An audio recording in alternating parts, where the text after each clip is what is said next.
ভারত সরকারের পর এবার বাংলাদেশ সম্মিলিত সনাতনী জাগরণ জোটের মুখপাত্র ও চট্টগ্রামের হাটহাজারীর পুণ্ডরিক ধামের অধ্যক্ষ চিন্ময় কৃষ্ণ দাসের গ্রেপ্তারের ঘটনায় উদ্বেগ প্রকাশ করেছে ভারতের প্রধান বিরোধী রাজনৈতিক দল কংগ্রেস। সেই সঙ্গে বাংলাদেশে ধর্মীয় সংখ্যালঘুদের জীবন ও সম্পদের নিরাপত্তা নিশ্চিতে প্রয়োজনীয় পদক্ষেপ নিতে বাংলাদেশ সরকারের সঙ্গে কথা বলার জন্য ক্ষমতাসীন বিজেপি সরকারের প্রতি আহ্বান জানিয়েছে দলটি। বুধবার কংগ্রেসের মিডিয়া অ্যান্ড পাবলিসিটি বিভাগের চেয়ারম্যান পবন খেরা এক বিবৃতিতে এই উদ্বেগ প্রকাশ করেন। তিনি বলেন, ইন্ডিয়ান ন্যাশনাল কংগ্রেসের প্রত্যাশা ভারত সরকার বাংলাদেশের সংখ্যালঘুদের জানমালের নিরাপত্তা নিশ্চিতে প্রয়োজনীয় পদক্ষেপ গ্রহণের জন্য বাংলাদেশ সরকারের প্রতি আহ্বান জানাবে।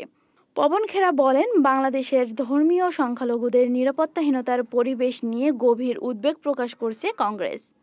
ইসকন সন্ন্যাসীকে গ্রেপ্তারের ঘটনা এই নিরাপত্তাহীনতার সর্বশেষ উদাহরণ।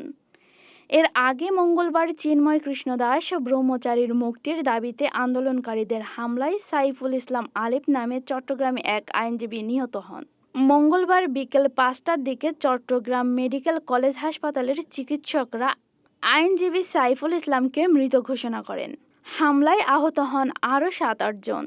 মঙ্গলবার সকালে 10:30টার দিকে চিন্ময় কৃষ্ণকে চট্টগ্রামের কোতোয়ালি থানায় দায়ের হওয়া মামলায় গ্রেপ্তার দেখিয়ে মহানগর ষষ্ঠ কাজী শরীফুল ইসলামের আদালতে হাজির করা হয়। আদালত জামিন মঞ্জুর করে তাকে কারাগারে পাঠানোর নির্দেশ দেন। হিন্দু এই নেতার গ্রেপ্তার এবং জামিন নামঞ্জুরের ঘটনায় মঙ্গলবার ভারত সরকারের পররাষ্ট্র মন্ত্রণালয় উদ্বেগ প্রকাশ করে।